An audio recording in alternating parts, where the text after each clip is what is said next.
Have you ever felt like nobody was there? Have you ever felt forgotten in the middle of nowhere? Have you ever felt like you could disappear? Like you could fall and no one would hear?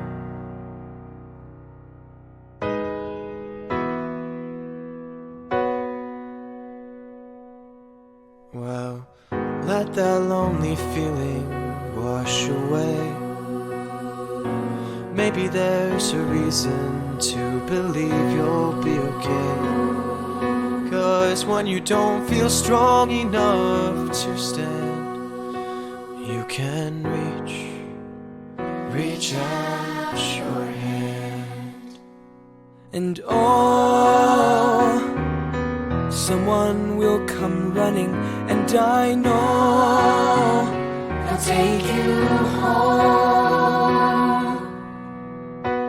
Even when the dark comes crashing through, when you need a friend to carry you, when you're broken on the ground, you will be found.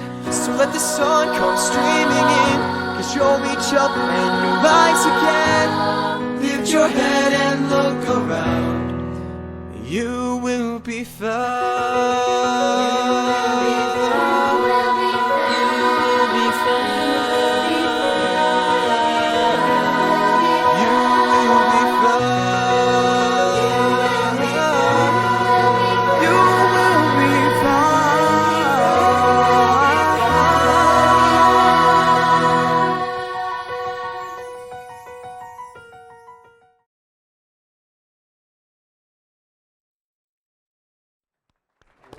Welcome. Was that beautiful? It was a beautiful video. On behalf of KVC staff, thank you for being here. Rick's going to say a word in a minute, but our staff, KVC staff, put that video together, actually created it. And so we did so because this is a really special event. So thank you for being here, Rick. Thanks. My name is Rick. I'm the CEO co-owner of Legacy Brokers with my two business partners, Jason and Powers and Bob Dill. On behalf of the KVC Health Systems and Legacy Brokers, thank everybody for coming today. I'd like to specifically thank you to the providers, to the carriers, to the panelists, to the event sponsors and the event staff, and most importantly to the audience for attending. Without you, it would just be Chad and I talking to each other. Which would be really entertaining. It would be, but not helpful to anybody. So we thank you. So I do want to say my name's Chad Anderson. I'm the Chief Clinical Officer for KVC Health Systems. Been here for 23 years. In those 23 years, I can tell you there's not been that I've been to an event like this. And we talked about this earlier. Wayne Sims, our prior CEO, and I were saying, God, there's so many insurance carriers in the room, and there's so many providers in the room. And it's this convergence of people and connections that we're really excited for. But Rick, do you want to tell them the kind of the cause for today? Yeah, the big thing we're trying to do is break down barriers, right? And to open up a conversation. That's the whole point of where we're having chili, because who else has chili on May 5th? We do. That's right. Exactly. And when we were talking about having this idea, we had this great, hey, we'll have a panel discussion and we break down the barriers. And then we're like, all right, and then we'll have a chili competition. Like, wait, what? Like, no, it'll be great. A panel discussion and chili competition. Like, wait, what? And the whole point of that is to get everybody out to the tables, to get everybody talking, and so we're all having a meaningful conversation. And the meaningful conversation that we're trying to have is the fundamental question that comes to mind when you find yourself in a mental wellness challenge, right? How do I know if I or someone that I care about needs help? Where do I go to get that help? Then how do I even pay for it so it doesn't financially ruin me?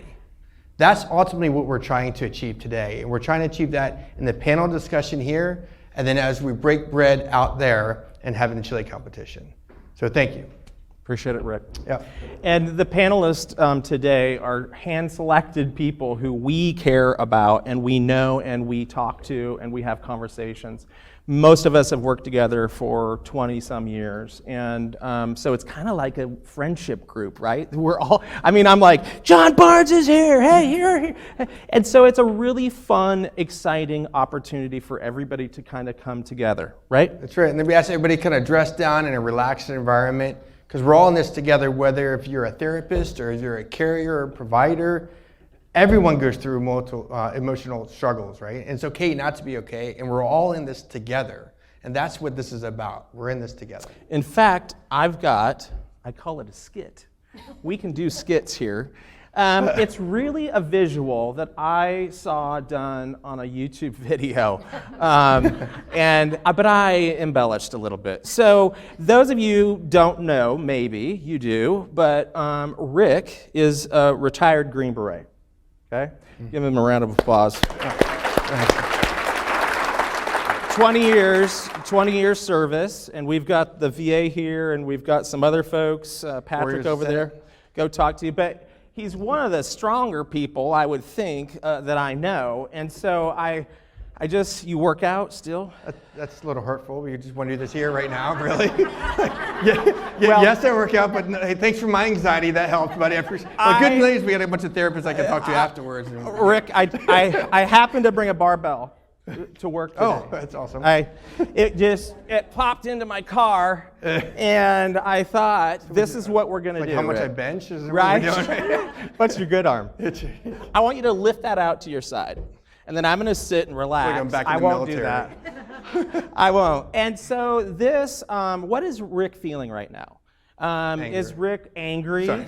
He's trying to figure out, like, how long is this going to last, right? Like, and then he's also probably thinking, if I drop this weight and I'm a retired Green Beret, what are people going to think? I'm going to be so embarrassed. He's probably also thinking, maybe I'm alone in this. I'm the only one standing in front of 300 people holding the weight out to their side, right? I'm alone. Because I am. And so so he's struggling. He's struggling. So when you have something heavy at your house, I know you can lift it up if you want. You've just rearranged. If you have something heavy at your house, who do you call? I call a friend to help me. You call a friend to help. Jason Hooper is one of his friends. Jason, come on up on stage. Come on up stage. And just help Rick, just hold out. Jason Hooper is the current KVC Health Systems CEO. There you go. Great guy, college athlete, he can do it, no worries. Okay, so what I also know is when somebody calls for help, then what I want you to visualize, that's not a barbell anymore. It's anxiety, it's weight gain, it's depression, it's frustration, conflict. So this is, right? So what I know is usually when somebody calls me or calls Jason, we say, hey, maybe you should go see a doctor, right? So, that's probably what we would say is, let's go get you to a doctor and let's figure it out. So Dr. Adma, will you come up on stage? Dr. Adma is president, right, of the Psychiatric Association of Kansas, and so he's a psychiatrist, and he knows what he's doing, and hold it up. So that, and if they fall off the stage, I'm going to talk to Aaron Stuckey. Hopefully the liability will be perfectly fine. Right, we're all here. Okay, so then the doctor says what? You probably should go see a therapist, right? A therapist is next. It's not all about med management. So Abby, Washington Tabron, come up on stage, hold that barbell up with them. So then the therapist and the psychiatrist, they work for free. Is that right, Dr. Adma? You work for free? No. I haven't met one yet. I gotta be honest with you. They don't work for free at all. And in fact, that's what insurance is about. And that's what today is about. So I would like Tom Stein, where are you at, buddy? Right there. Tom, come up on stage. ATA. So Tom's paying for this whole thing. So Tom, hold that up. Now, what I'd like you to do... Hey, Tom, we need some more money in here, buddy. Man, I need a couple more therapy sessions going on right now. So if you can, our goal is to lower the weight as a team, right? So slowly just lower the weight, set it on the ground. Not always are we able to set it down and walk away and move on from it, but there is an opportunity. Thank these guys for coming up on stage. that's the visual. That's the visual that we want you to walk away from this with. If you're not sharing the weight, you are carrying the weight. Wayne Sims, we should always turn our phone off. Mine just rang. So the key here is make sure that we're sharing together. Make sure that there are partners with you. This today is about knowing who to call. And what I really like about this exercise is the mental fit. There's a term mental fitness I heard as we've been working through this. And everyone knows about physical fitness, but I think mental fitness applies, right? You're physically fit, you're working out, you're eating right. But to be mentally fit, right, you're taking care, you're doing self-care, you're going to therapy. There's many of the things that apply. And I think it's easy for people to get their mind wrapped around mental fitness, right? And it kind of breaks down some of the barriers. So I really like this exercise.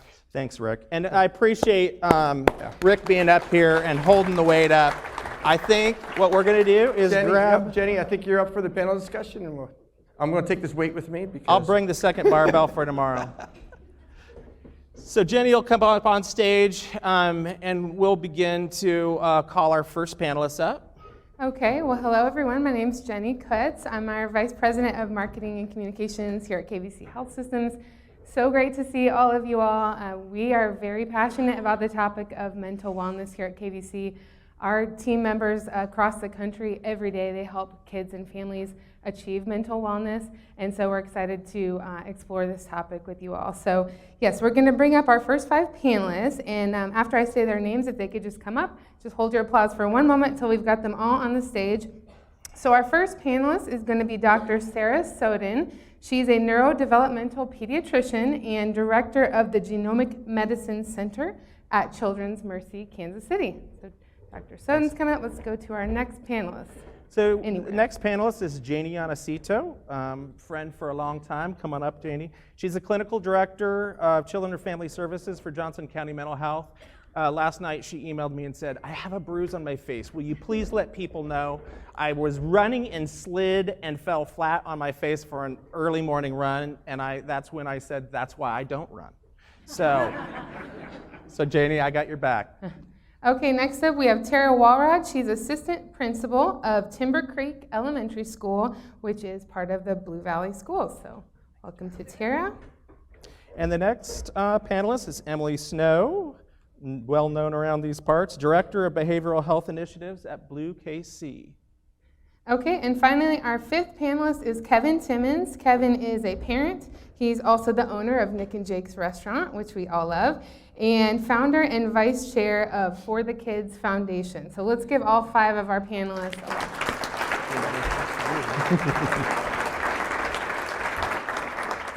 round. Okay, so as we get started today, you saw in the video some of the challenges that are affecting many of us. But we want to ask our panelists, as we've moved through these last 2 years of the pandemic, what have you seen in terms of challenges regarding mental wellness, whether it's from a workforce perspective or a community mental health perspective, from a school perspective, insurance? We've basically got lots of different perspectives up here. What are you all seeing in terms of the mental health challenges? And anyone can jump in who would ever like to get us started here. Go ahead. Do you want to? No. Go ahead, Emily. First of all, I've been a teacher, I've been a school counselor, I've been a school counselor coordinator for K through 12, and now I'm an administrator, so I kind of get the overview of mental health in lots of different perspectives. I think we used to call it a challenge, mental health. I don't think it's new that mental health is a challenge. I think we now call it an extreme sport. I mean, that's where we're at now. But definitely anxiety for us as a school district. I'm sure a lot of you saw the Wall Street Journal article of starting to, look at kids as young as 8 now for screenings. I think that's definitely because of COVID and lots of social isolation and some negative social media and different areas like that. We also have a high rate of school avoidance right now, getting back to doing school.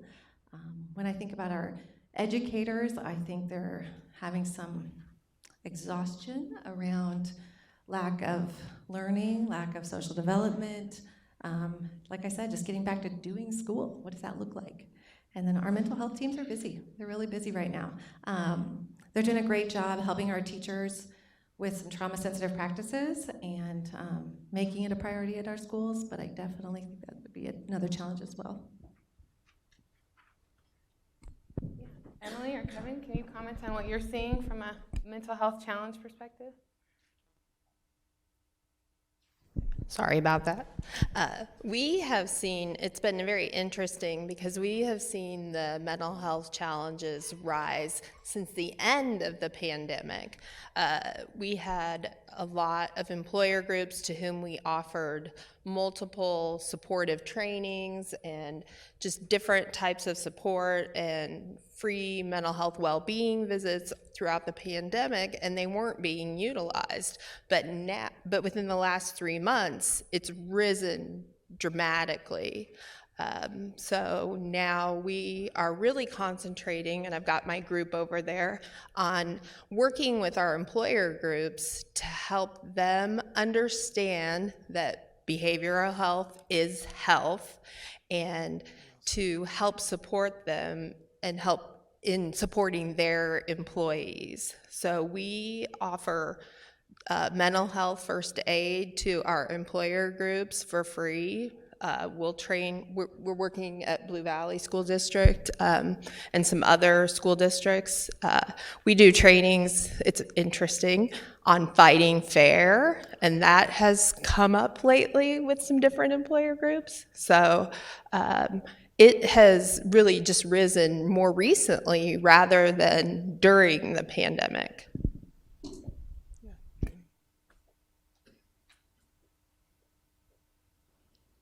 I think for us, we've definitely seen the impact on our workforce. When the pandemic first started, we went completely or mostly remote, and then we went back to some in-person, and then we had to go back to remote, and then back to in-person. I think just the uncertainty, the anxiety. I remember when we were trying to go back more in person, and our clients and families really needed this. Zoom worked pretty okay for a while, but then it just got harder and harder. So we knew we had to figure this out. But it really hit me hard when one of my staff persons told me how worried they were about going back to in-person. And he said, I just really want to hug my grandma again. And I'm really scared about that. So I think that just the continued uncertainty of everything has just been really hard on everyone, including the families we work with, but also the school piece. So we have a lot of parents who are staff, and so what they were seeing with their own kids is their own kids were falling behind.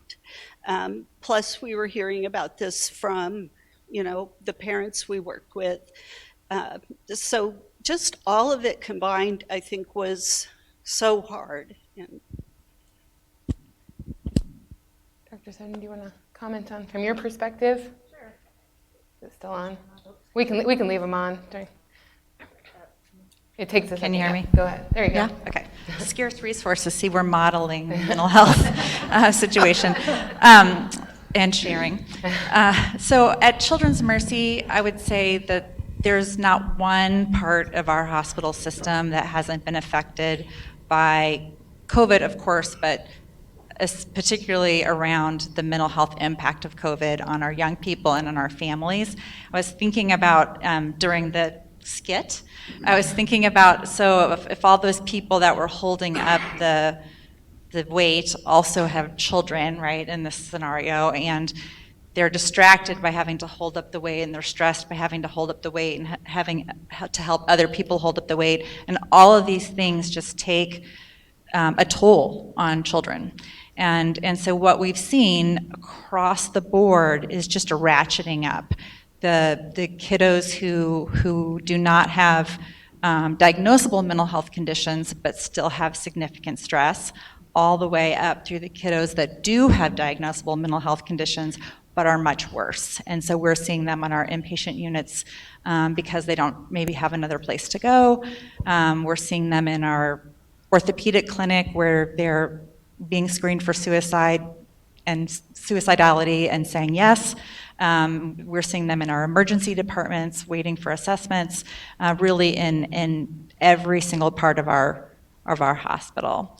And so the one thing I always like to talk about positives too, I think a couple of good things, we are seeing a little bit less stigma and more willingness to talk about mental health. And so I think that is probably the best thing that has come of this pandemic and the moment that we're in culturally. And so I think it's setting us up to do better in the future. Excellent. You want to chime in? Yeah. Oh, wow. Got a magnetic. I don't know. Is it? I think it's too close to your Personality? No. There you go. Okay. I flip burgers.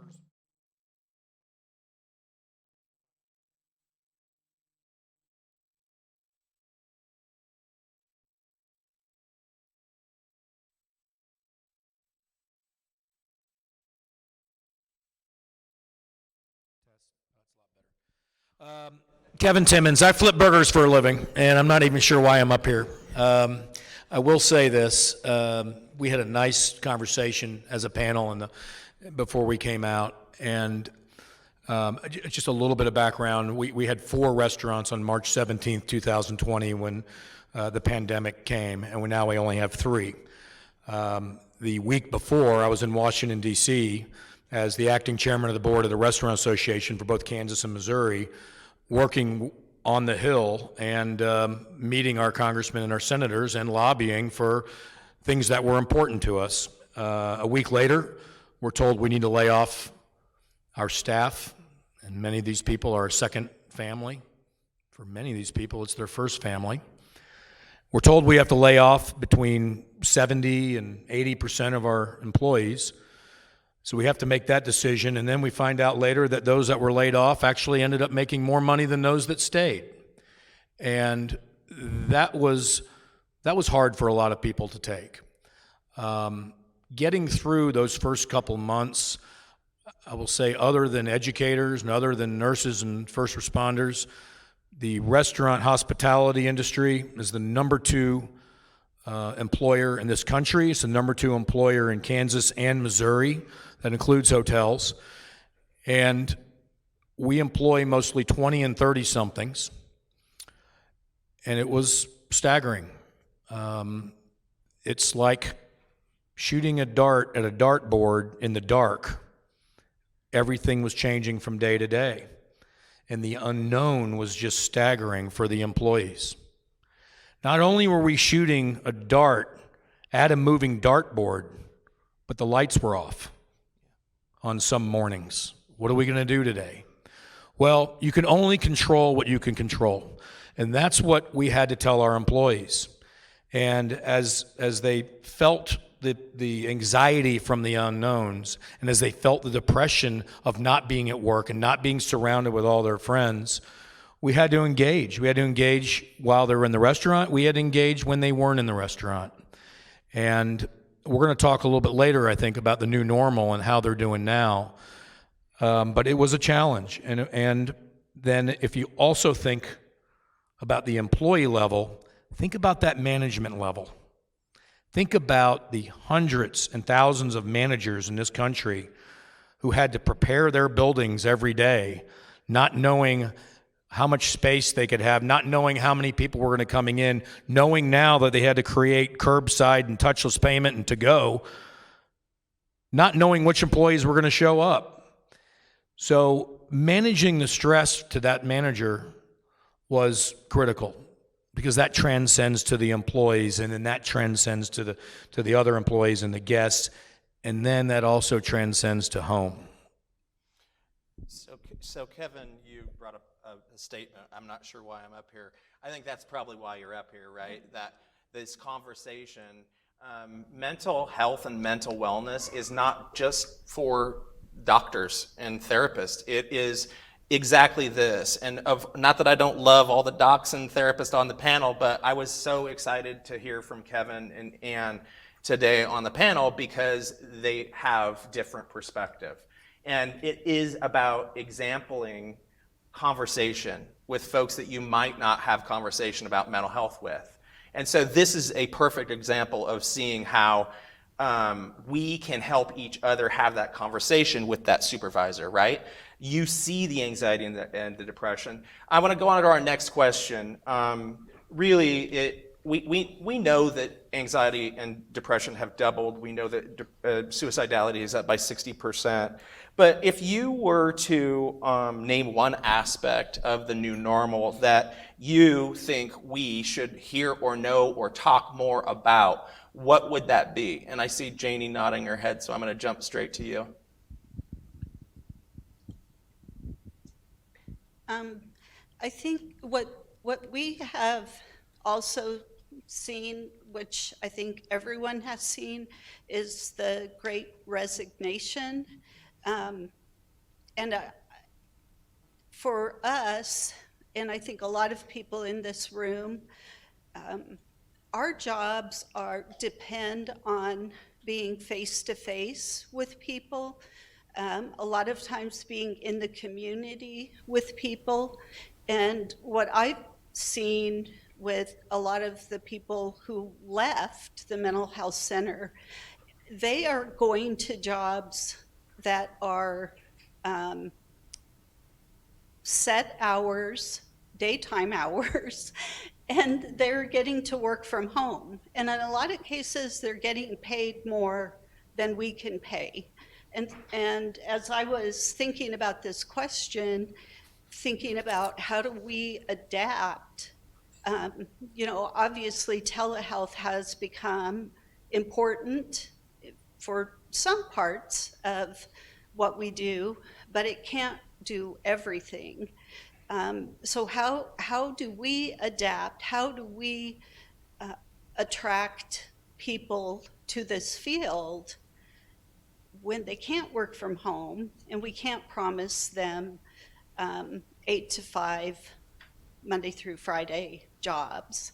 So I think that is definitely something we have to continue to think about. How do we adapt? How do we attract people? Tara, I'm curious to hear, as an assistant principal of an elementary school, what are your thoughts on that? What is the one thing that you think as a teacher, counselor, what is that? When I thought about this as well, I thought about it a little different. I was thinking about control versus not control. A lot about resiliency skills, a lot about sitting in it a little bit, teaching people how to do that and what that looks like, and then understanding those emotions and then how to work through it. And our brains grow when we make mistakes and those types of things. But I'd also be remiss, I know you said one, but to not mention social media as well.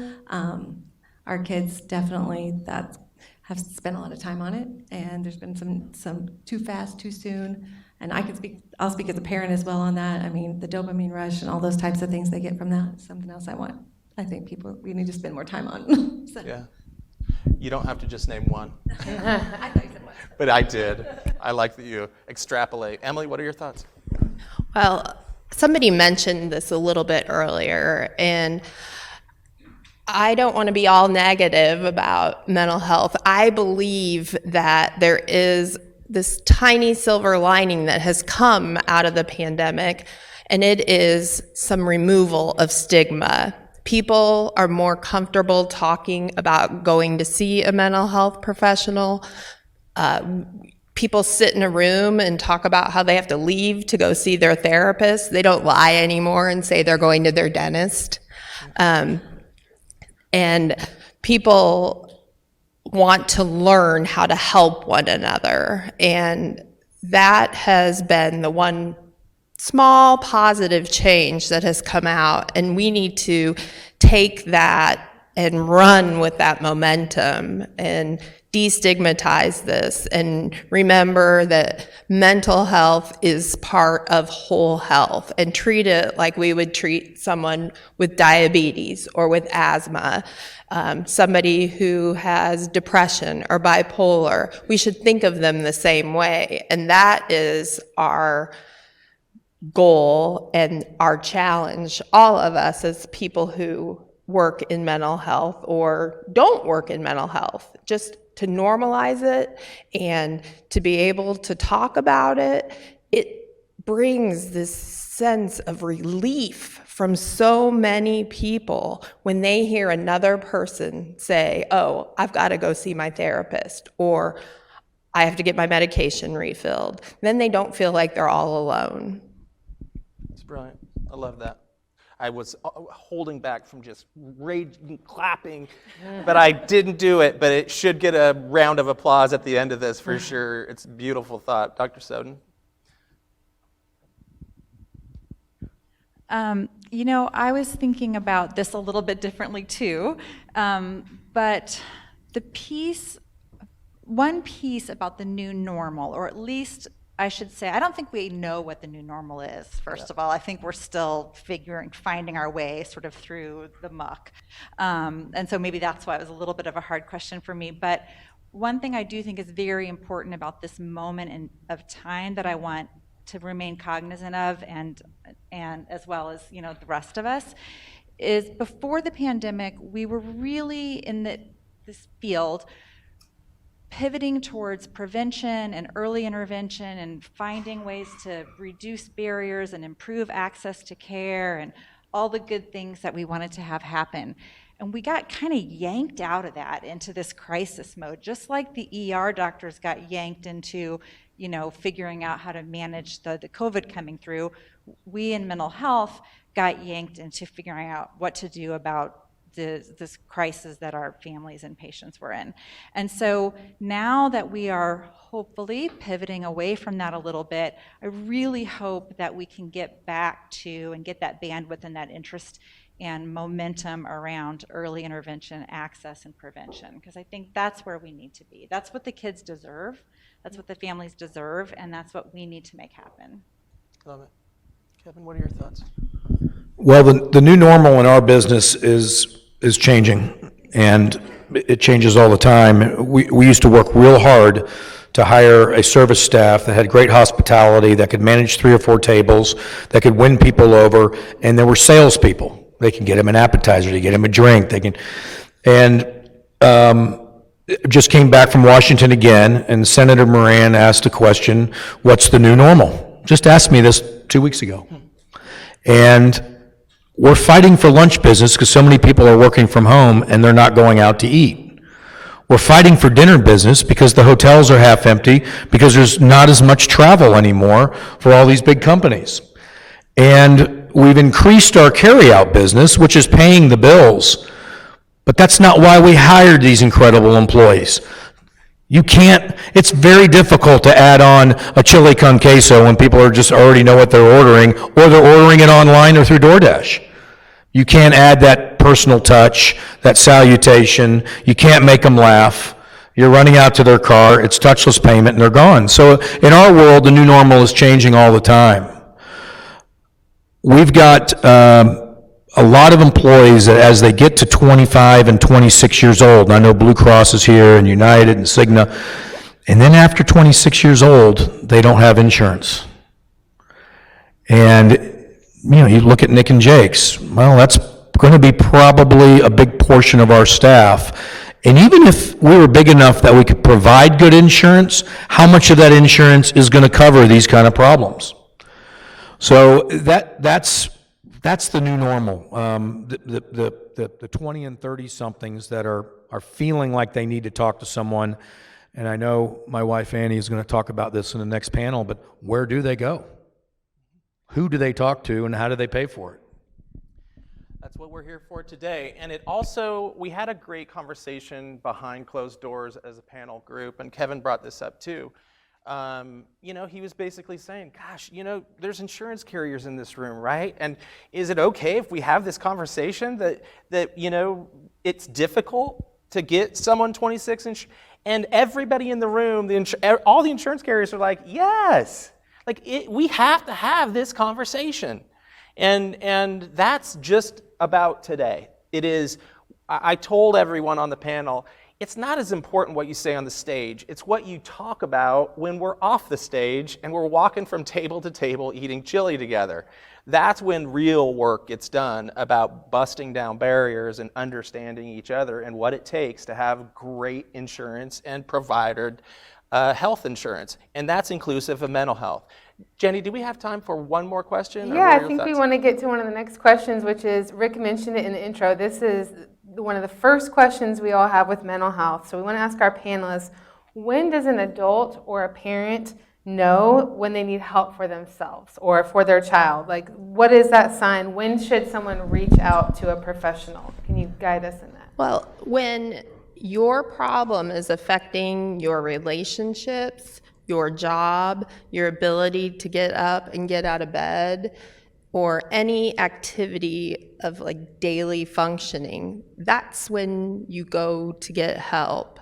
There are a lot of people who experience stress and subclinical symptoms, but the minute it affects your ability to have a social life or a relationship or keep a job, you need help. Any other thoughts from the group on that? I might just add for parents thinking about their children to trust your gut.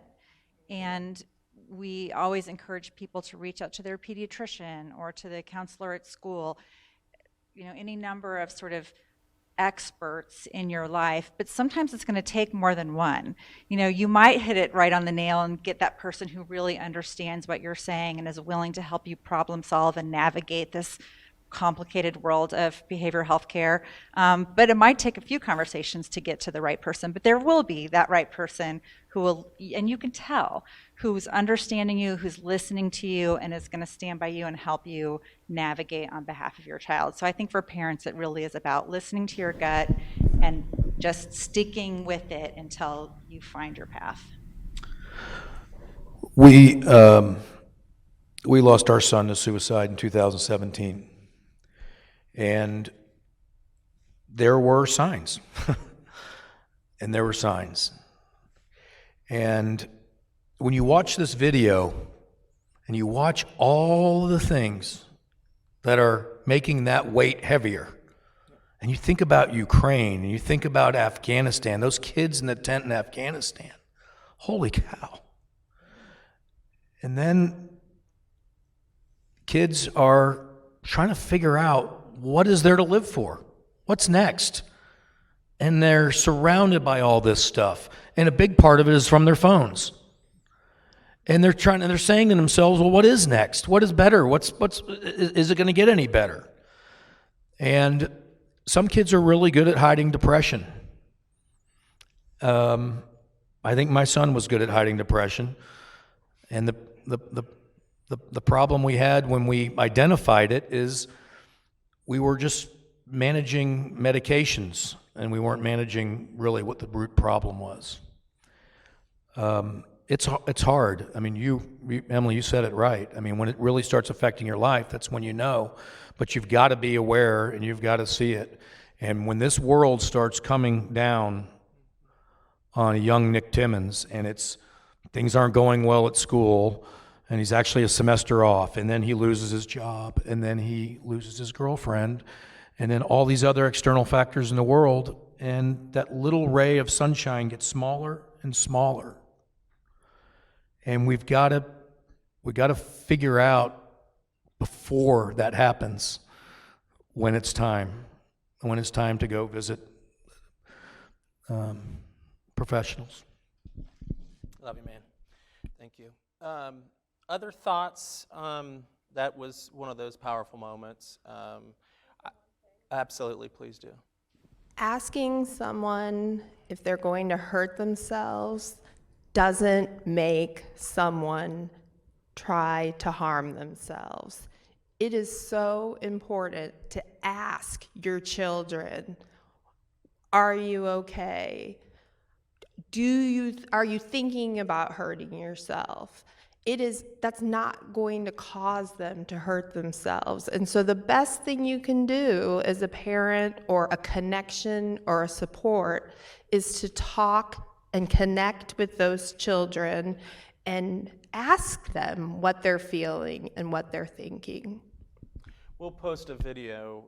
It's a video I share with anyone who, has concerns for their kid or their own selves. And it was done out of Harvard, and it's kids talking about that very essence, that we want to be asked, we want to talk about it. So I would love for everybody to go to our website and download it and share it with people, get it out there. It really just says, this is what you should talk about, this is how you shouldn't say it, you shouldn't be shaming, you shouldn't dismiss it. We've got to have the conversation, and it's a really great video you can share with kids and adults alike. It's wonderful. Did we get the time? We're good, yep. We're good? Okay, all right. It's my turn, I think, right? Well, we talked about this earlier.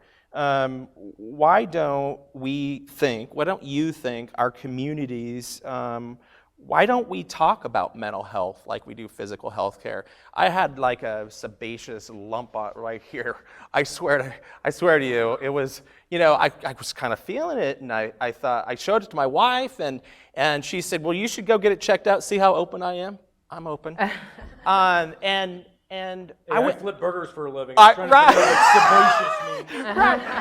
And I found out when I went to my doctor, it's like a little zit. It actually turned into a, and so I always use that as an example because I went right in and showed my wife, and I'm like, look at this is strange.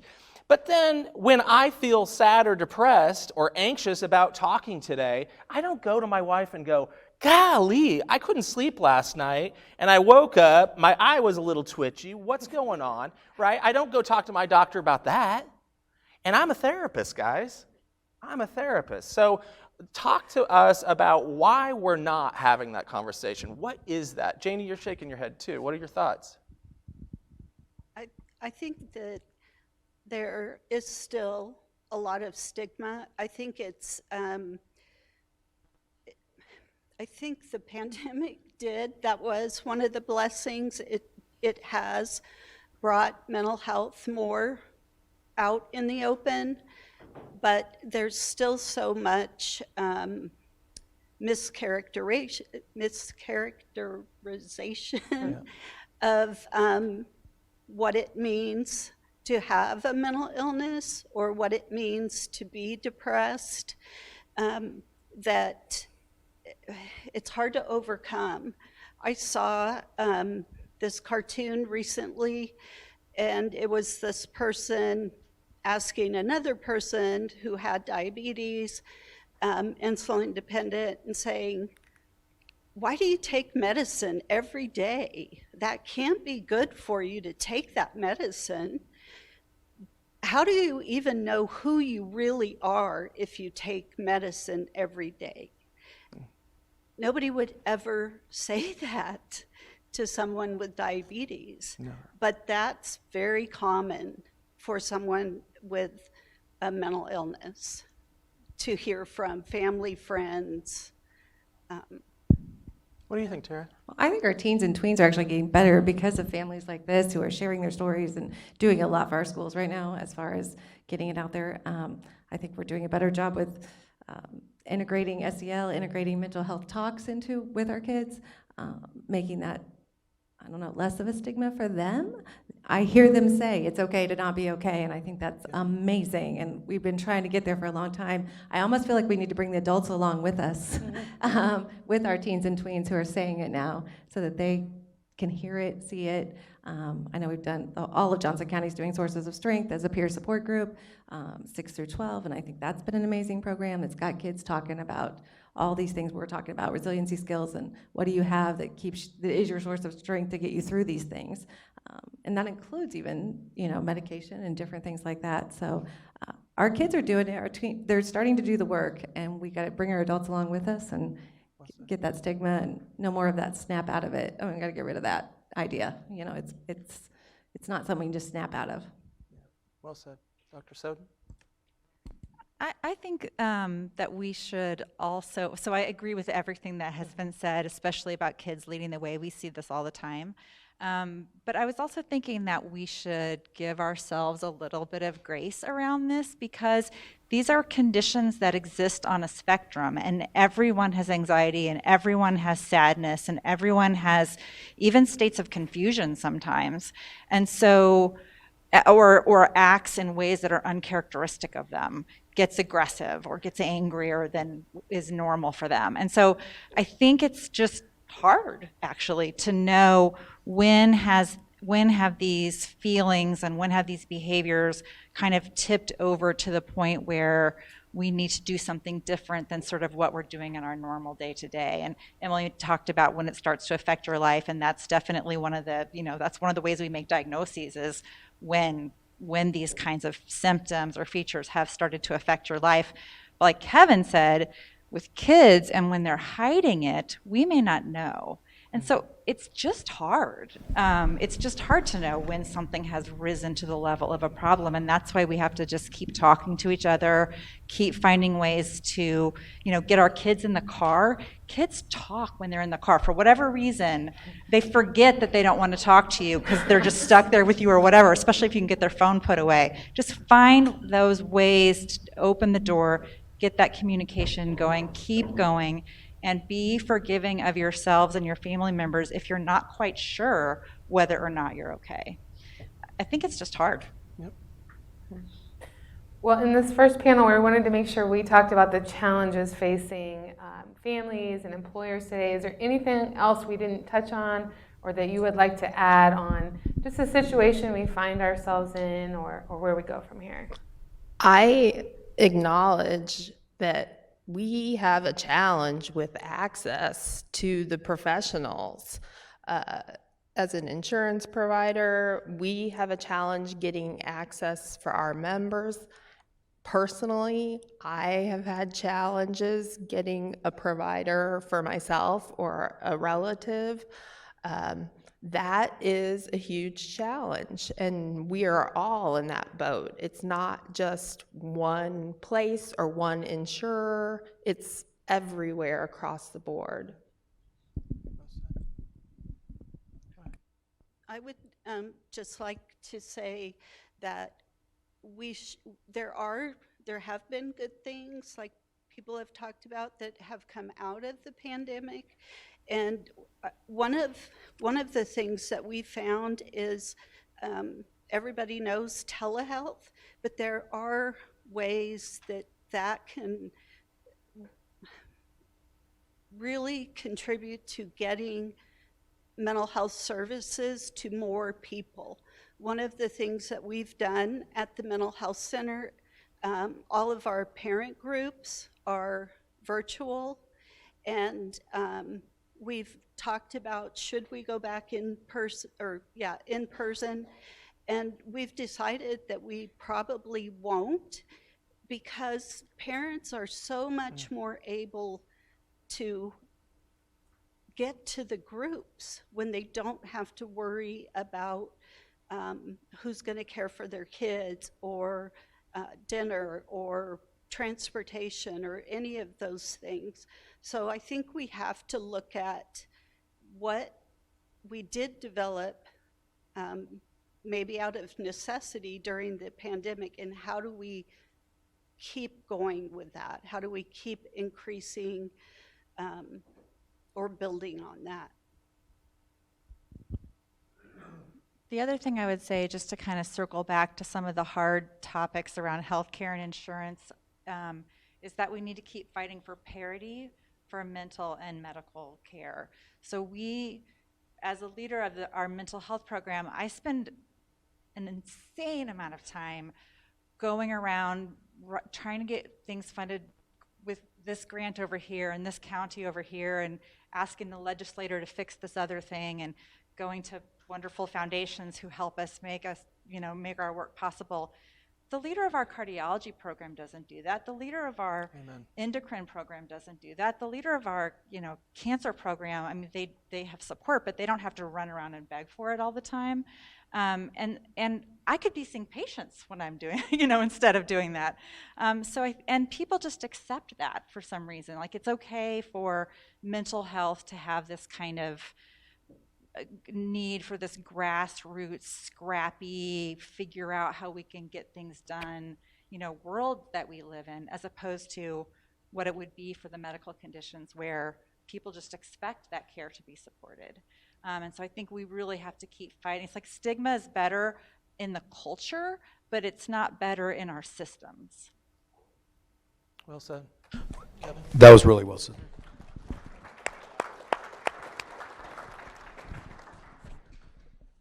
There's a fine line between coaching employees and getting into the details of their mental health issues. I think there's a thing called OSHA or something, or I don't know.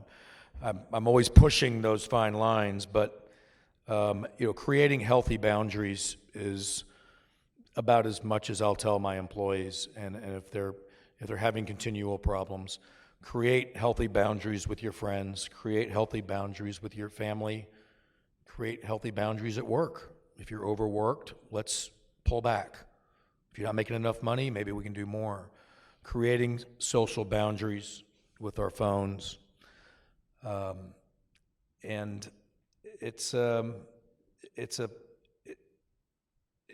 real hard because I think the stigma is, there's not as much a stigma with kids, I feel, but those 20 and 30 somethings, I feel like there still is a stigma there, and I feel like they have a hard time opening up and talking.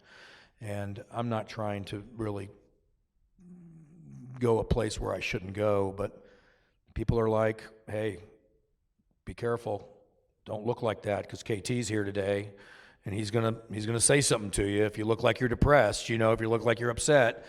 And it's just oftentimes just a heart check. And I wish I could give them more. I wish I could tell them this is where you can go and this is who you can talk to. So I appreciate you having us. Hey, listen, I think that was fantabulous. Let's give them a round of applause. So if we won't go anywhere, just hang where you're at. We're going to go from one panel to the next. So if these guys will exit stage left. Great job. Thank you, Doc. Great job, right?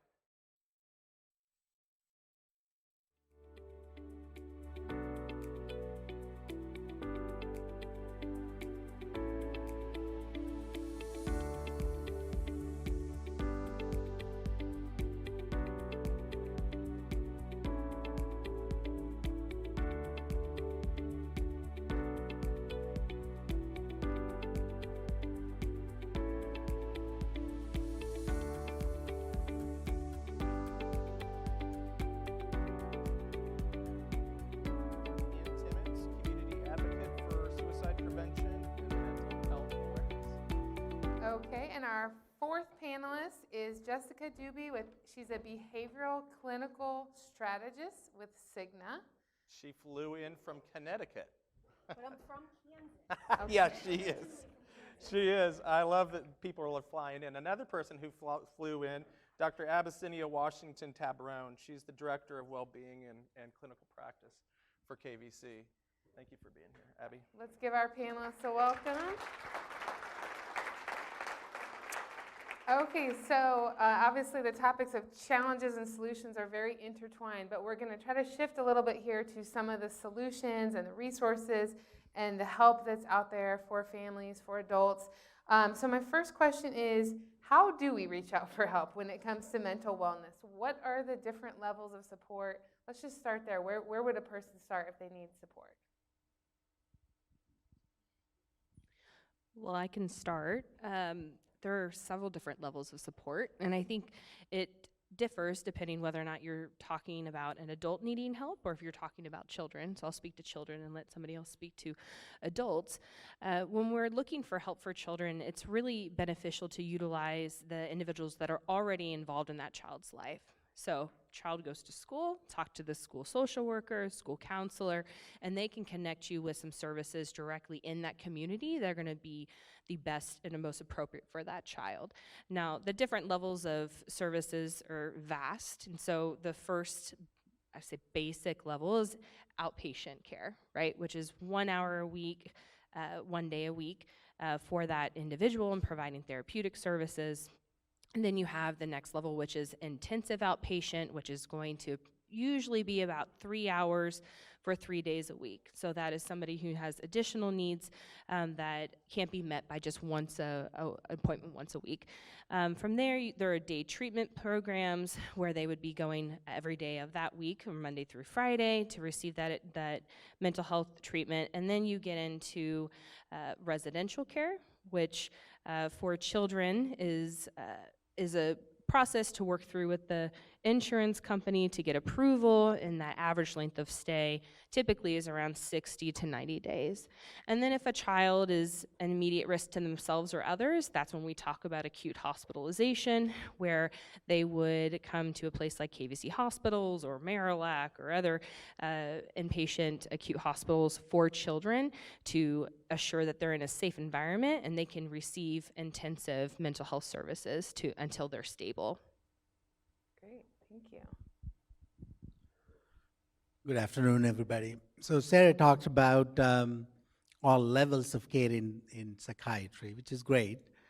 But I do want to go back to what Emily said earlier. How do you, as a parent, know that my child is having mental wellness issues?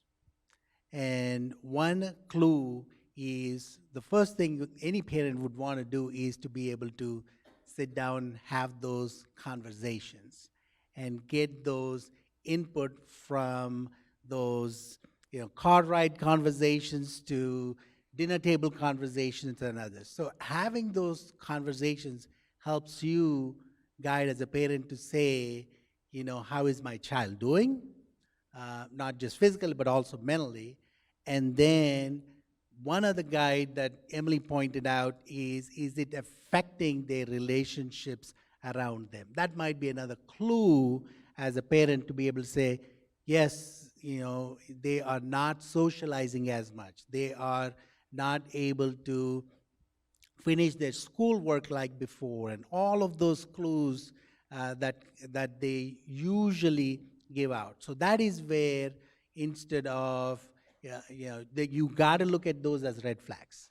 So once you identify them, then you start looking at what can I do to help. And having that conversation, frank conversation, is helpful. Being able to ask those frank questions of, are you having any thoughts to hurt yourself, is a fair question to your child. Even though it's a hard question, it's a fair question to your child. Having those questions, and based on that conversation, there are plenty of resources. Calling your insurance company and finding out what programs they have.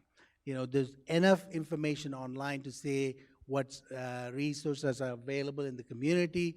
Going to a therapist, identifying a therapist would be the first step. And then based on those conversations, having, if there is a need for medication intervention, identifying psychiatrists, usually being able to get that recommendation from the therapist would be the next step. So those are the kinds of things that you as a parent need to think about if it is related to your child. But again, you yourself also need to ask that question and then be able to make those choices and decisions. And I think, is this fine? It goes up. I think sometimes in our culture, we place way too much emphasis on verbalization of difficulties. We as human beings have a lot of different ways of communicating when we're having troubles. Sometimes that's verbally and sometimes that's behaviorally, especially for children. We take a long time to develop the kinds of skills and capacities to be able to learn how to even figure out what we're trying to, communicate. And so we, as the adults in their lives, have to really be sensitive and aware and kind of attuned to being able to capture what is this child trying to tell me? What are the differences in their behavior? What are the differences in their emotions? Can I tap into what they're trying to communicate to me in this moment, instead of a complete and sole reliance on the verbalizations? And that's not only for children, that's also for us, even for the big kids in us. We're not always in a place where we can speak to the difficult emotions, and sometimes those things come out behaviorally, and it's on us sometimes to really tap into and know, when I'm having changes in myself, and recognize, wow, that right there means that there's a shift in me, and for the people in my orbit, for them to be able to tap into that and be able to say, I notice this about you. How can I help? And then the other thing I would say is, with children, is to start to have what I call sensory conversations with them. So even when you are having those verbal conversations and you're asking them about their day, and they might say something like, well, he took that from me in the lunchroom, and then you're getting into, well, how did that make you feel? And then you're getting into the next layer of, then what did you do? And then how did that make you feel? And then but you're trying to land deeper and deeper into the how that made children feel. It's very important to really get into the sensory experiences, not only for children in your life, but your friends and your family, because we too often coexist on the surface level with each other, and this really really got real during the pandemic. And when we were on screen with each other, it was really about that screen and that surface. And so going into the deeper is, I think, a really important component of really addressing our emotional health. So yeah, just to add to the conversation about when you're identifying a provider, I think what's really important is to know it's okay to shop providers. You do not have to stay with the first therapist that has an opening on your day off, right? I personally had this experience with a therapist myself, that I went to go see him, and he spent the first 2 sessions talking about his gastric bypass surgery and showing me before and after pictures, both times. Oh, no. Not a good match, okay? So it wasn't a good fit for me. So I had to kind of reconcile that with myself and say, even as a therapist myself, I'm not always gonna connect with that person that's sitting in the chair across from me. And it's okay if they don't come back. I'm not gonna take it personally. So also, as someone wanting therapy myself at one point, it's okay. It took me 3 different therapists to really find somebody that I connected with, that I trusted, that I felt like I could talk to on a regular basis, because that's not going to happen right off the bat. So I do want folks to understand that that's not always the case. If you find somebody right off the bat, you really are lucky. But go with what feels right. Don't go with the guy with the gastric bypass. I won't tell you who it is. He does not live in Kansas. But please keep that in mind. You want someone that's going to make you feel comfortable, but also someone who maybe is from your cultural background. Somebody who looks like you, someone who talks like you, if that's what you're comfortable with. Call your providers, call your insurance carrier. We do have ways to narrow that down now and identify providers based on race, based on cultural background, language. If you need someone who speaks a language other than English, ask. Those resources are out there. They might be a little bit harder to find, but we do have them. And I think it's really important to know that, not just Cigna, Blue Anthem, we all want to make sure that we're getting our customers the most appropriate care at the right time. Our road in the mental health world was not at all in a straight line. So it wasn't starting with outpatient, intensive outpatient. It was lots of twists and turns. a lot of the people that come to me or call me, they are already in crisis mode. So my son had been diagnosed at, he's 21 now, in second grade was his first diagnosis, and that was ADHD and ODD. I'd never even heard of what ODD was. I had no idea what it was. And fast forward, and so we had meds early on, but fast forward to our crisis, and this was long before Nick's death, and he was, we were looking at putting inpatient options. We were at an acute level that wasn't a 5-day acute level. He was looking at needing to be in an inpatient stay longer. And so in our world, it's just not the straight line of trying to find the providers. It was going straight into the into being inpatient and then coming back and trying to find the IOPs. First Call is an incredible resource. We haven't talked about substance use disorder, but they have a resource where you can find providers, and you can narrow it by insurance company, you can narrow it by what it is specifically, what area you're in. And so for me, it was finding those types of resources to try to find providers. The insurance company for me was not a place, because they can spit me out a list and 75% of that list is not taking new patients, or their wait to see somebody is 4 to 6 months, which is silly. We had incredible luck, and I have to say, shout out to United Healthcare. We are blessed, we are fortunate to have insurance, and my kids' insurance covered our inpatient treatment in a way that I know a lot of people don't have that kind of coverage. And so we feel really blessed, and I do feel like the insurance companies have come such a long way in coverage. We're not nearly where we need to be, but we also don't have enough providers to fill the gap. So it's not just the insurance company that's not filling the gap, it's the fact that we don't have enough providers. And I have to say, finding providers, this is where I wish people would talk to each other. I wish that parents would say to each other, just like you would say if your child had a broken leg, what doctor you went to. I wish they would tell each other, this is what therapist we use, this is why it works for us, this is the person that is good for us. This is the inpatient program that we did, this is why we used it and why we thought it was good.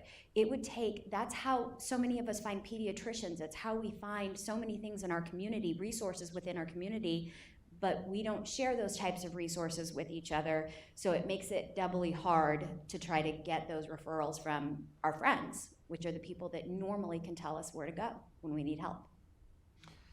It's excellent, and we get called, Jason and I talk weekly almost, at folks calling us and saying, what do I do?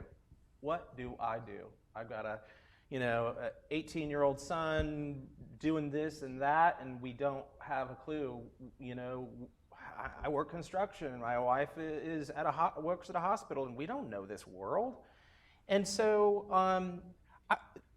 I want each of us in this room to try and just dig in a little bit deeper. Look at what resources in your area. I did that with my son when we first started talking about football, him playing football. I'm like, okay, where's he gonna play football and where are the closest emergency rooms? And right? It's like, I wanna know that. But we don't do that when it comes to depression or anxiety. It's like, hey, my son's turning 13, right? And he's gonna go through this. It's gonna happen. It's not if, it's when. And I have to be prepared. And so, Rick and I talked about this. I don't know where Rick is, but he said, Chad, if you weren't there, what was I supposed to, what are these people supposed to do, right? And where are we supposed to go? We've got to work a system out. We've got to educate like this, but we've also got to work a system out so that people can have easier access, so it's not waiting lists. But I will tell you this much. I help people access services, and it's still a 4 to 6 month wait. Last week, I called in a favor, and it was a 4-month wait for people I knew. So we've got to change something about that. And I so appreciate this conversation about it. I do want to move on because we're going to get a little bit more into the insurance on the third question. because I want to come back to what you're saying. But I also find that when people call me and they say, hey, I've got a 13-year-old, hey, I've got a 17-year-old, they're not sure what that child needs. I'll say, do you think they need therapy? And they go, I don't know, I just think maybe they just need medication. And so then I talk to them about a psychiatrist and the difference between a psychiatrist and a therapist. And then I talk about, and then they say, well, they're kind of, you know, they're having trouble at school. And then I think, well, maybe that's a psychologist. Maybe they need testing. And they wouldn't know these things. So how do you all kind of describe when should a person call a therapist versus a psychiatrist versus a psychologist? When does that happen? And what are your thoughts on that? Dr. Adma, will you start us out? Good question. So one of the things that I would say is go back to my previous answer. If it is a child and you have those conversations, and if you notice those red flags, that's when you say, you know what, I need to go get some professional help. That's when you make that phone call. So a little bit about background, about responsive centers. We've got about 50 therapists, psychologists in our group in Overland Park. Pre-COVID, we used to get maybe about 150 to 175 new patient phone calls every week. 150 to today, we get 275 new patient phone calls. These are all brand new patient phone calls every week. That's the amount of need in our community, right? And then when I look at the roster of all of our clinicians, you're talking about 50 people, right? So you think, oh, I can get them in. So when you look at the roster, you've got all of these, people who have been in practice for 5 years, 10 years, 15 years. All of their schedules are full. Once they have their schedule, they can't accommodate any new patients, right? So there's that problem. And then we've got a bunch of new therapists who are excited to do therapy, but they're not on the insurance panels. It takes time to get them on the panels, right? And then in therapy, you've got these 2 years of clinical supervision that they need, and they need to have all of that. So I said, let me do an out-of-the-box idea in Johnson County. So what I did 3 to 4 months ago, what I did is I said, let me start a new program called Quick Access Program. I've got these 10 therapists who are not on insurance panels yet, they're in that process, but they have ability to see these new patients. And we've got 275 every week.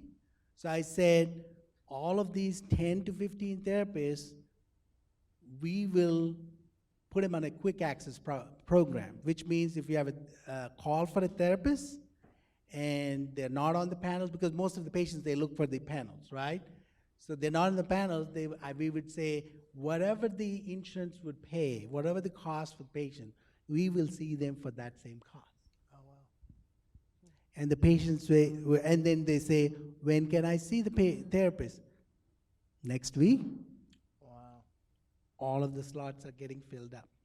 So just the out-of-the-box ideas one has to come up with where, because they're in crisis anyways, right? They're willing in Johnson County to pay, whatever the insurance is willing to pay for the therapist. They say, sure, I'm more than happy to do that. So all I'm saying is, if practitioners can come up with those out-of-the-box ideas, I think patients would certainly get a lot of benefit from it. That deserves some applause, that out-of-the-box thinking and getting people in to see somebody quickly. That's incredible. What I always tell people is you should have a therapist, your child, you should have a therapist no matter what. Just like you would go see every 6 months a dentist, every 6 months a doctor, you should have somebody that you can see just to check in. We are in unique situations that our kids have had therapists since they were young, since Nick's death. And so I know most people don't do that, but I would really highly recommend that you do that so that when you're in the position, you're not trying to find somebody while you're in a crisis. That's a really hard time to find somebody. Now, this is a piece of advice that I did not take for myself, and it bit me. Our 15-year-old, she became extremely suicidal. I had no idea what school avoidance was. We have been in this mental health world forever. I had never even heard of school avoidance. And I don't blame the school districts for what happened to the pandemic. They did an excellent job in something that had never been seen before and never been dealt with in our modern time. And I didn't anticipate how it would affect my 15-year-old.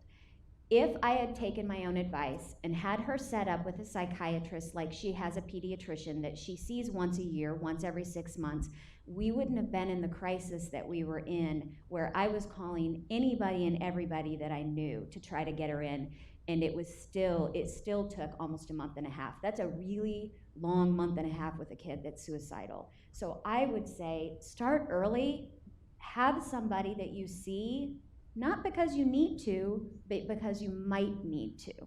And so it's the preventative piece of it that I try to push for.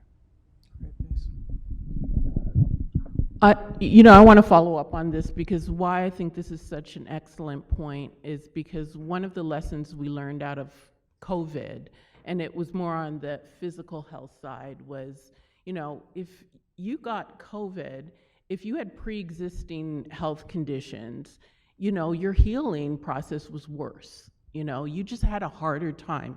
You just struggled more, emotional health and mental health works similarly. There is something called resilience. There are things that we can do, particularly for our children, to build up their resilience, to build up their capacities and their skills early on, so that when they face adversities or traumas, they have a different level of resilience to be able to manage that. So that if you don't have that response right then and there, they may have that little extra strength or that extra skill set to get to the distance that you need to get them to. We are way too responsive driven in our mental health care system. We need to be way more proactive, and if we started children, as you mentioned, way earlier on, like we, get them pediatricians, and we started them off with, a child psychologist way earlier on, and that just became part of their holistic health care, that would make far greater sense, in their global upbringing. Most children get their mental health care from their schools. That's where most children get their health care system. So when schools were closed, children really were not being seen for their emotional health care. They were just kind of out there without their educational or their mental health care. And so they were really in the breeze with that, but if we can really, get them hooked up with early mental health care as we do with pediatric care, that would go a long way. Amen, Abby, right?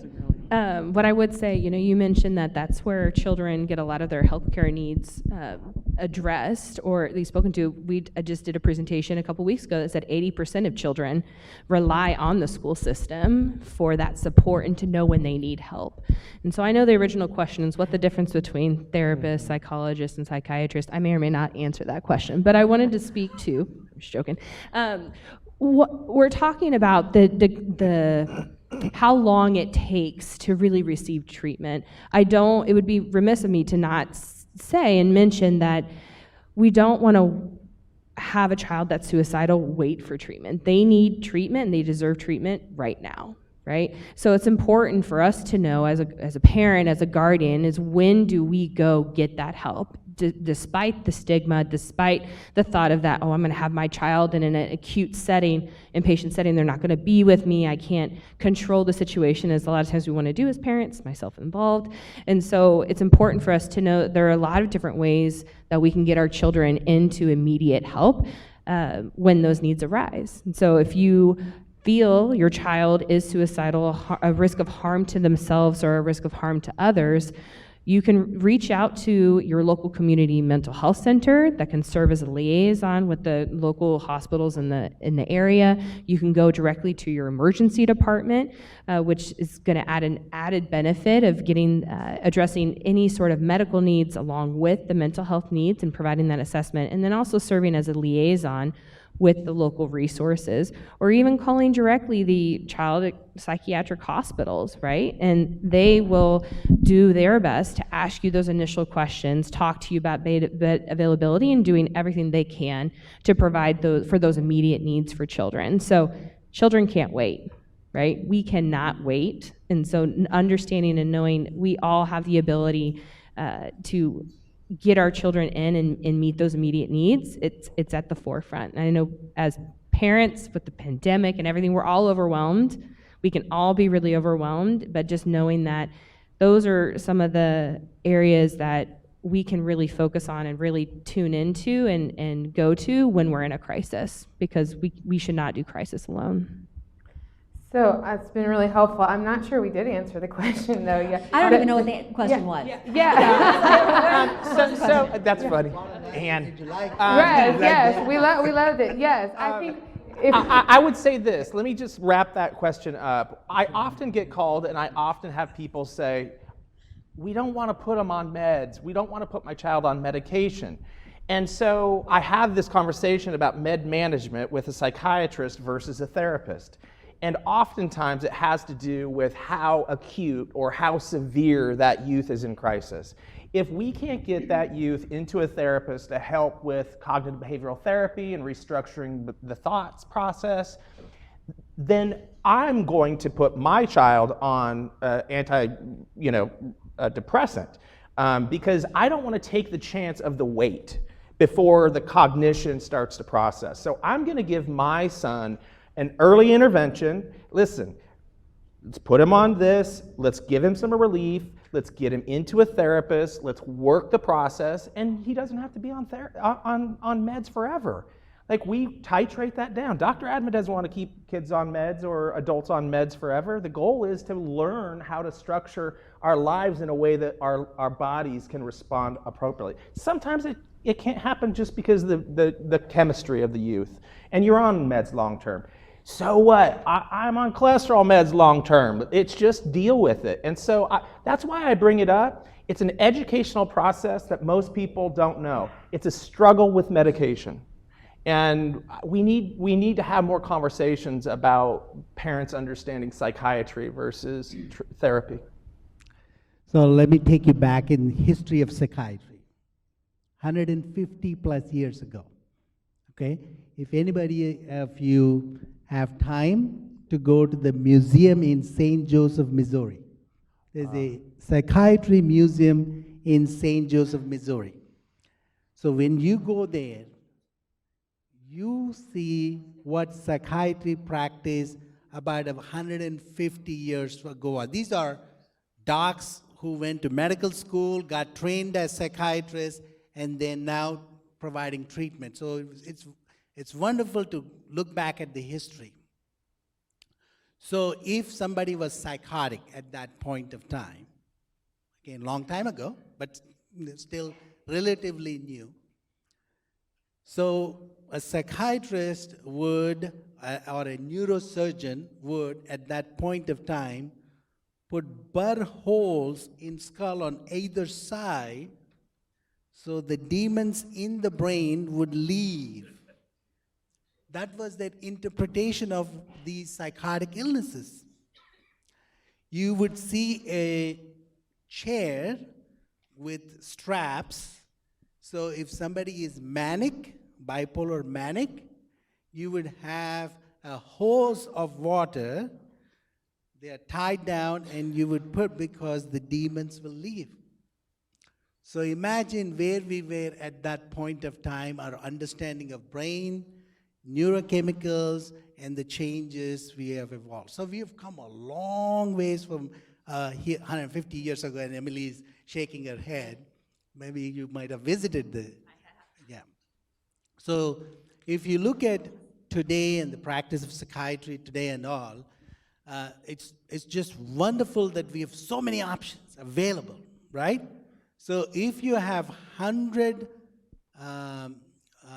adults and you give them, they have clinical depression, they have depression, you give them therapy. You put them in therapy to treat their depression. These are clinical depression. How many of them get better? Anybody? How many of them get better? You do not give medicine, just therapy. 70, 80, any other takers? 86%. Yeah. I know. So I read it. it's about 55%. 50 to 55% is where? Which means what? Half of them, they don't get better. Huge, right? Same 100 people, you give them a sugar pill. So it's not an antidepressant, it's a sugar pill. How many get better? These are clinically depressed. How many get better? Sugar pills. Any takers? Therapy is somewhat better than a sugar pill. 40%. So what means what? 40% actually get better with a sugar pill. If you give an antidepressant medicine, same 100 people, clinically depressed, how many get better? It should be better than a sugar pill. That's the reason why we're using it. 65%. That's the reason why a Food and Drug Administration said, you know what? This is better than a sugar pill, so it's helpful, right? But what also means 35% don't get better, even with medication. Medication is better than therapy. We know that. What do you do then? You combine therapy and medication. What does that get you? Any takers? 75 to 80%. Then what do you do with that 20%? Then you do, say, combination of medications. You do one antidepressant, maybe a second one and all. That gets you about 90%. So, depression, we've come so long ways, but we still need to learn so much about just treatment of depression. And Dr. Adma, you raise a great point, and I love thinking through those pieces. I think we've got time for another question, but I will say, I think as you do reach out to a psychiatrist, you need to have conversations like that with them, right? Find out where they stand on med management. Find out what they think about antidepressants and suicidality, and know if they know what they're talking about. And I'm not a doctor, so the other people in this room might be able to help with this. So my daughter told us 6 months before she started medication that she wanted to start medication. And my really wonderful motherly advice was, exercise. Let's work on eating healthy. And she was in therapy already. We can increase the therapy. And I thought if we did all those things that things would get better. And if I listened to her at that time and we had sought out a provider, I don't think we would have gotten to the point we did. And so she came to me 2 weeks ago, and she comes bopping into my bathroom, and she says, Mom, I wanted to tell you, because I saw Stephanie, the therapist today, that I am not going to hurt myself. I want you to know I am not going to hurt myself. And she was so excited to say this to me, and I broke down, and I just started bawling, because as a mother, once that thought is there, I'm not sure that it ever 100% goes away. And if I had acted earlier in those thoughts and she never had those suicidal ideations, we would have a different kid that we'd be dealing with. So that early intervention with medication would have made such a difference in the way that she was thinking. Yeah, that's the point I think I wanted us to get to. Dr. Adams' point and yours, it really is, don't leave options off the table. Do your research. Like, really do your research, because it's situational. Every kid's different. And so, Jenny, we've got one more question? Yeah, I think we want to make sure we get to the question of how do we pay for this help then, and what are the options for people if they have insurance, and what are the options if people don't have insurance? You want to just kick us off? I knew this was going to come Yeah. to me. So yeah, if you have insurance, you're in a good spot most of the time. And I understand that copays can add up, and they're not always zero copays. You know, sometimes I've had a $30 copay for a long time. When you want to go see a therapist once a week, that's a lot of money.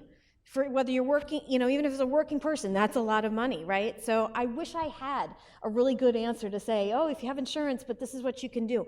Talk to your providers, because even as a provider myself, as many of us are, we are always willing to work. I would rather have somebody owe me a little bit of money than to not get therapy because they can't afford to do it.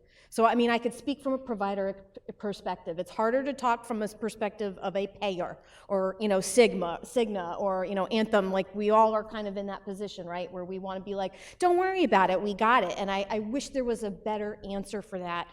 What we do at Cigna, and I'm sure the other carriers do this too, is that if someone is in care or asking for care, we will direct them to their community-based resources. We will help them find, you know, does it mean we need to help you have a 26-year-old turning 27 that's going to fall off the insurance? What can we do to help you, direct you to some of the community resources? Do we need to help you expedite, I don't know, an application for state assistance? I mean, all of those things, as much as we don't want to talk about it, we do have to refer out to other options, because there are some things out there.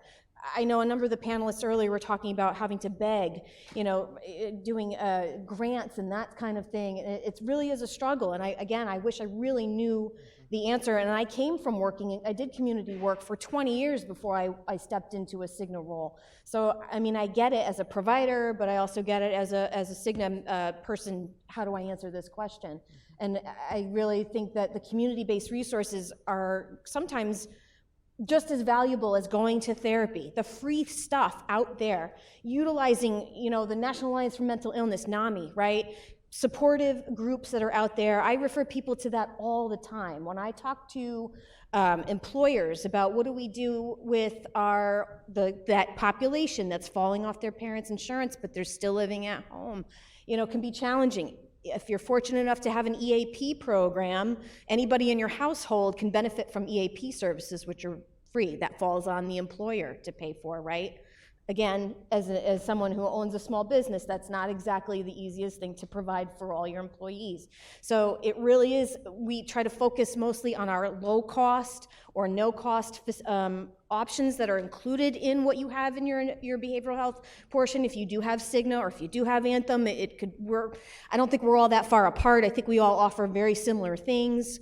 I think one thing that we are starting to encourage folks to use, and this kind of goes back to the access issue that we were talking about in the last question too, the lower cost or similar cost are these virtual applications that are out there now that are in our network that are treated the same way as an outpatient therapist as far as cost. So I'm talking about the Gingers or the Talkspaces. Some of you have probably heard. I know Michael Phelps is still the Talkspace spokesperson. I'm not sure how prevalent. I mentioned Ginger and Talkspace because they're big and they're nationwide. So it assists with some of the access issues, right? So if you're someone who's you live in Olathe, but maybe you need a therapist, you can't find one, you go into an app like Talkspace or Ginger, you can get somebody who's licensed in the state of Kansas, but maybe they live up in Wichita, maybe they live in Topeka. It's kind of broadening your access. You need to have somebody that's licensed in the state that you live in, but there's some help with that, and the cost is the same. Ginger offers things like coaching, which is a little bit different. So you may not necessarily want something as intense as therapy, but you can use a coach to help you support you through some short-term goals. I had to study for a license for getting my producer's license in the state of Connecticut. I used Ginger coaching to help support me in setting those goals. It was supportive, it was exactly what I needed. Sometimes you don't always really need that higher level of care, and for the cost of coaching was the same for a month as it was for me to have one outpatient therapy session. So there are options out there, and again, please do not be afraid to call your insurance carrier, and I know it's not your favorite thing to do. Nobody wants to be sitting on hold or waiting for someone, but please call us. We can help, we will help. We do want to get you, like I said earlier, it's about getting you to the right care at the right time, and we'll do the best we can to get you. We have a fast access network, which is similar to what you're out of the box there that he was talking about. We have a subset of behavioral health providers that guarantee within 5 days that they're going to get you an appointment. So don't ask me how that works that's a networking thing, but it is another option to try and get people into treatment and to work with the sliding scale providers who will give you the opportunity to maybe pay just a little bit less or what you can afford. So we do want to work with you. It's hard to kind of convince that to folks sometimes, but we do want to help. Excellent. Some of the private treatment facilities have scholarships. Maybe a past client has given to the program and set up a scholarship. They're not going to tell you that they have it, but if you ask them, that's an option also. Ask, do you have options that are at a scholarship level? Yeah, Abby, I know you have worked private practice for a long time and you have a sliding fee scale. Can you describe that for people? And also, to your point, it really is about asking people about that. A lot of people go into therapy and they're like, oh geez, I've kind of got the money, but I kind of don't have the money, but maybe I'll save that sliding fee scale for somebody that has less than me. How does that conversation look in your practice, and what is a sliding fee scale? Well, first I'll say the nonprofit sector is a life raft for so many people that is unutilized. It is mission-driven in a lot of places, and it's community-based. And so this is everywhere in a lot of people's communities, and it's free. And all you have to do is really just do probably a good exhaustive Google search for something that you are looking for. So it could be anything from interpersonal violence to a child advocacy center, or sexual abuse, to you name it, to group counseling, and it could be community-based, and they probably offer free therapy, individual and or group. And so I just want to put that out there. Typically, they're also a gold mine because they're nonprofit organizations are able to, they hire their staff as FTEs, and so their staff aren't, they're not scrambling to find clients or whatever the case is. They're there full time, and they can dedicate their time to their clients. And so that is, they're not anxious. They can just kind of focus on their clients, and that is a good scenario for quality healthcare and continuity in healthcare. So that's just good to know. On the private practice side, when I used to do that, I used to say all the time, I provide a sliding fee scale, and it used to blow my mind how many times people would not just ask the question, hey, how much for a sliding fee? I promise you, I would go down to $25 if you needed that, because I'm not gonna have a child walk out here in these streets, needing mental health care. And I have been given the opportunity to go to graduate school and have this degree and have these skills and be able to provide this care. I'm provided for, my family's okay. So I would do that. And it surprises me all the time how many people would not just say, hey, how low will you go? And so I'm putting that out there in the universe. You need to just ask your providers, how low will you go if that is something that you need, because there are many people. In fact, to tell you the truth, we do take an oath of ethics.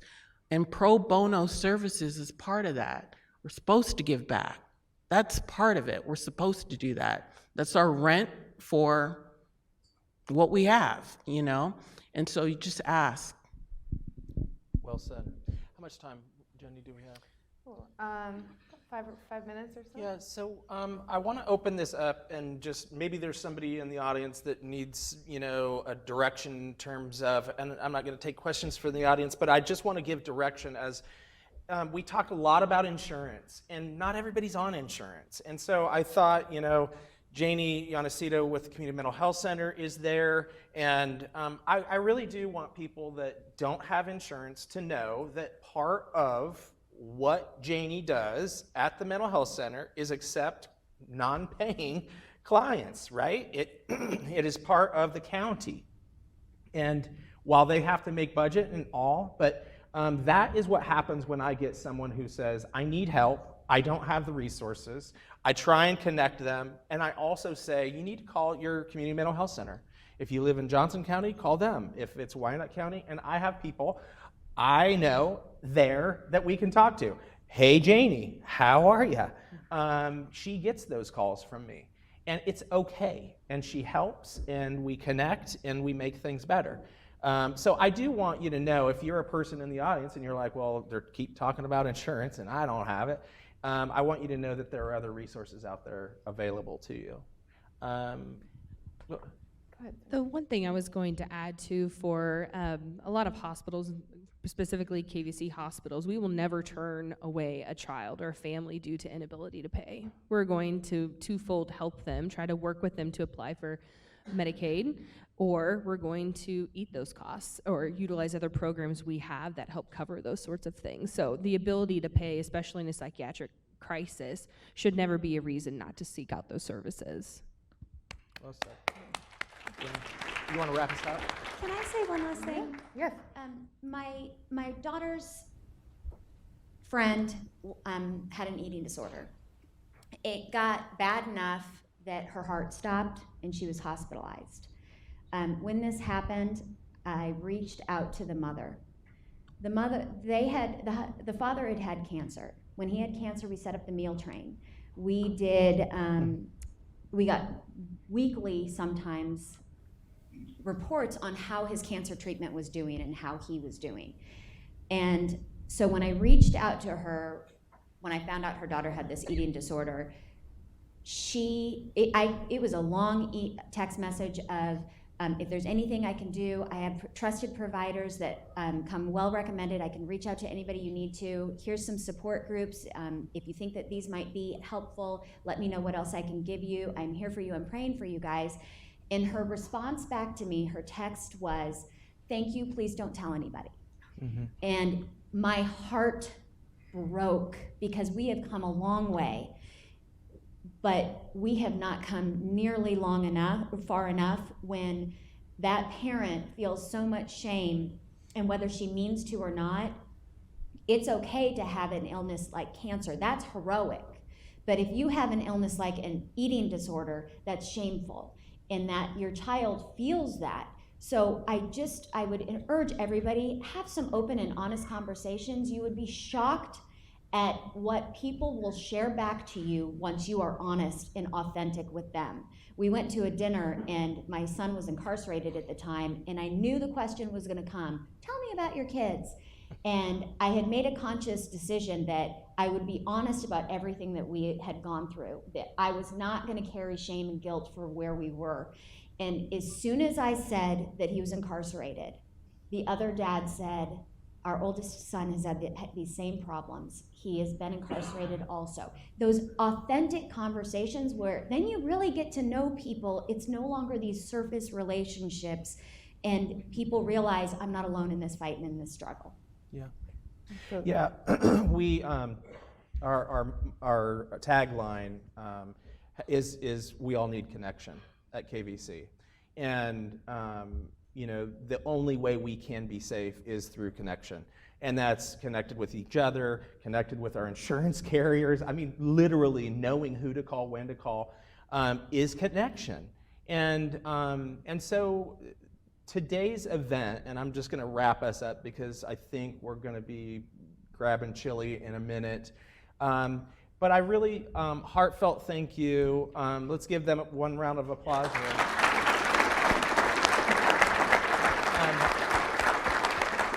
I think we've all heard the consistent message. We have to think of mental health differently. We have to think about it as a physical health care condition, just as we would. And I challenge each of us to schedule yearly checkups with a mental health provider, a psychiatrist, a therapist, and use that as a starting point. If you're not going to go see therapy, like I love the fact that you've got therapy set up for your kids. I mean, I had, Will seeing someone struggling, he was not struggling anymore, and I didn't keep him with it, but I think that, I think of it the same as physical health care. If he hurt himself and he got over it, we probably wouldn't need it. So I think mental health is a personal decision. And it's one that we each can talk about together. So I'm going to challenge the panelists. They're going to come off the stage and they're going to go start eating chili and maybe have a beer. I'm challenging you to approach them and ask them questions. They're on this panel for a reason, and I told them most of the work that they will do today is probably going to be in the audience, talking to you and other providers. So any wrap up? Jenny? No, that's it. I think we covered those key questions. How do you know when you need to reach out, and how can you get help paying for it? So thank you to all of our panelists, and thank you for you all for being here. Thanks, guys. We'll let them come off the stage, and then we've got a few important announcements here on how the next phase is. And I think for all our panelists, I think our